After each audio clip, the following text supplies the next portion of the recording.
বা অভিযোগ তেনেকুৱা অহা নাই কৰবাত কিবা এই এইবাৰটো আপোনাক মই এটা কৈয়ে দিওঁ গোলাঘাট নগাঁও জিলাৰ দুটা সমষ্টিত কেণ্ডিডেট ধৰি আনি পেলাই খেল বুলি ক'বলগীয়া হৈছে মোৰ ঘৰলৈকে আহিছিলে এই যিজনে আমাৰ গোলাঘাট মই নামবিলাক নকওঁ আৰু মানে মই সুধিছোঁ যে তুমি কেনেকৈ খেলিলা তুমি কেনেকৈ টিকেট পালা কৈছে মই টিকেট বিচৰাও নাই খেলিবলৈ ইচ্ছা নাই মোক ধৰি আনি পেলাই টিকেট দিছে গতিকে যিটো পৰ্যায়লৈকে দলটো লৈ যোৱা হ'ল বহুত মানুহে পূৰ্বানুমান কৰিব পাৰিছিলে খেলিবলৈ ইচ্ছা নাছিলে আপুনি ব্যৱধানবিলাক চাওক সমষ্টিবিলাকৰ বিজেপি জিকাটো বা এজিপি জিকাৰো ডাঙৰ কথা নহয় এনেকুৱা ব্যৱধানটো 2021 চনত হোৱা নাছিলে 2021 চনৰ ব্যৱধানটো ইমান ডাঙৰ কেনেকৈ হ'ল আনকি যোৰহাট পাৰ্লিয়ামেণ্টত 24 চনত এবছৰ ডেৰ বছৰ আগত 1.5 লাখ ভোটত যেতিয়া মই সভাপতি আছিলোঁ কংগ্ৰেছ জিকিছিলে তেতিয়া মোৰ নামটোৱে নোলালে এতিয়া সেই যিজন মানুহৰ নামত যোৰহাট জিকিলে বুলি ক'লে 1.5 লাখ ভোটত তেতিয়া কংগ্ৰেছ দলৰ কোনো নাম নাই কংগ্ৰেছ দলৰ সভাপতিৰ কোনো নাম নাই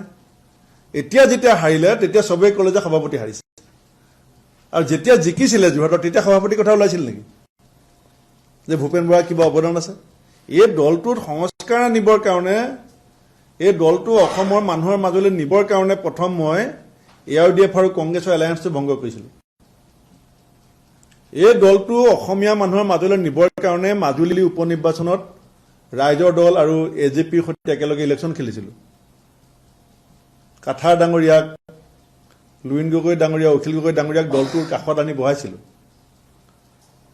আৰু এজন মাটি বেপাৰী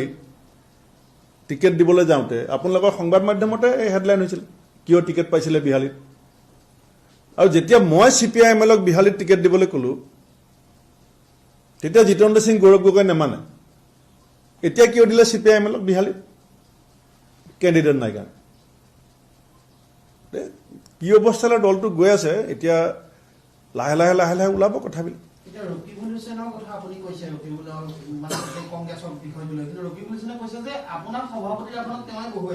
সেইটোৰ পৰাই আপুনি অনুমান কৰক মই ভাবোঁ মোক সভাপতি পাতিছিলে ৰাহুল গান্ধীয়ে এতিয়া ৰকিবুল হুছেইনৰ ইমান দুঃসাহস হৈ গ'ল যে অসমৰ জাতীয় সম্পদ গড় হত্যাৰ কলংকৰে কলংকিত মানুহজনে কংগ্ৰেছ দলত সভাপতি পাতিব পাৰোঁ সভাপতি ভাঙিব পাৰোঁ বুলি যেতিয়া কৈ থাকিব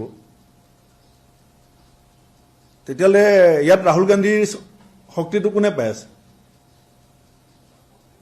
কথাটো আপোনালোকে এই কথাটো ক'বলৈ গৈ দলটো ক'লৈ লৈ গৈছে যে মই সভাপতি পাতোঁ মই সভাপতি ভাঙোঁ আৰু সেইকাৰণে মই কৈ আছোঁ যে গৌৰৱ গগৈ স্ক্ৰিপ্ট পঢ়িব লাগিব যদি স্ক্ৰিপ্ট নপঢ়ে কালিলৈ 19টা ছিগনেচাৰ কালেকশ্যন যে হ'ব সেইটো ডাইনিং টেবুলত দেখুৱাই দিছে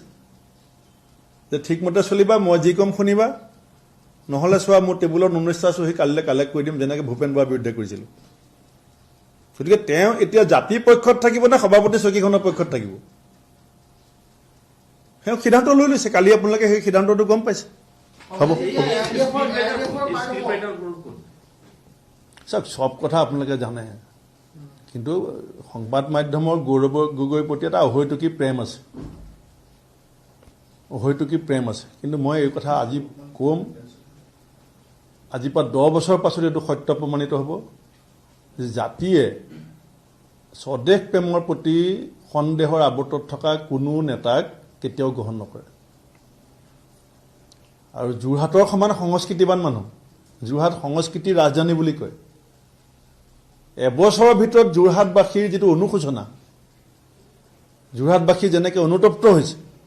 অহা 6 এবছৰৰ ভিতৰত সমগ্ৰ অসমবাসীও সেই অনুশোচনা আৰু সেই অনুতপ্ত হ'ব আপোনাৰ নেতৃত্বত বিৰোধী ঐক্যৰ প্ৰচেষ্টা গঠন হৈছিলে আৰু